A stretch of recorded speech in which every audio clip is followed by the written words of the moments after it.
এটি মানবজাতির শ্রেষ্ঠত্বের প্রতীক, কৃত্রিম বুদ্ধিমত্তা। কিন্তু ঠিক এই মুহূর্তে আমরা এমন একটি প্রশ্নের মুখোমুখি, যে কিতাব মহাবিশ্বের সৃষ্টি, ডার্ক ম্যাটার এবং সময় নিয়ে কথা বলেছে, সেই কোরআনে কেন নেই এআই বিপ্লবের একটি স্পষ্ট ইঙ্গিত? এই নীরবতা কি একটি ভুল, নাকি কোরআনের শাশ্বত জ্ঞানের অংশ? আমরা আজ কোনো ধর্মীয় ব্যাখ্যা নয়, বরং গভীর বিজ্ঞান এবং ঐতিহাসিক বিশ্লেষণের মাধ্যমে কোরআনের সেই নীরবতার আসল কারণ খুঁজব। আপনি যদি উত্তর জানেন, তবে আমাদের ভুল প্রমাণ করুন, আপনার বিশ্বাসকে চ্যালেঞ্জ করুন। প্রথমত বুঝতে হবে কোরআনের উদ্দেশ্য কি। এটি কোনো বৈজ্ঞানিক ডিকশনারি নয়, এটি শাশ্বত। আজ এআই আছে, কাল আরও নতুন প্রযুক্তি আসবে।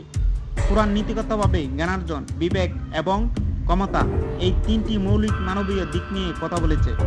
এআই নীতিরই ফল মাত্র। কোরআন সরাসরি না বলে আল্লাহ আসলে জ্ঞানের ব্যবহারের নীতি নিয়ে সতর্ক করেছেন।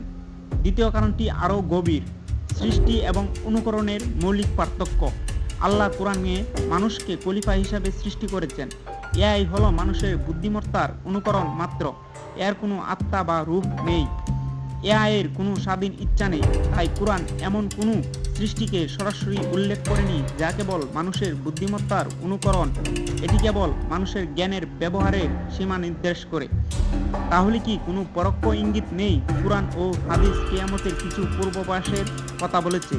এর মধ্যে অন্যতম হলো, মানুষ যখন জ্ঞানকে এত সহজে ব্যবহার করবে যে সব কিছু হাতের মুঠোয় চলে আসবে। কোরআনে উল্লেখিত জিন বা দাজ্জালের কিছু বর্ণনাকেও অনেকে এআই এর সাথে তুলনা করেন। কোরআন আসলে প্রযুক্তির নাম নিয়ে প্রযুক্তির অপব্যবহারের চূড়ান্ত পরিণতি নিয়ে সতর্ক করেছে। কোরআনের এই নীরবতা আসলে আমাদের জন্য সবচেয়ে বড় পরীক্ষা। কোরআন কোনো নির্দিষ্ট প্রযুক্তির নাম নিয়ে আমাদেরকে বিবেক এবং নৈতিকতার স্কেল হাতে ধরিয়ে দিয়েছে। এআইকে কিভাবে ব্যবহার করব, সেই সিদ্ধান্ত নেওয়ার ক্ষমতা আল্লাহ আমাদের হাতেই রেখেছেন। তাহলে আপনার উত্তর কি?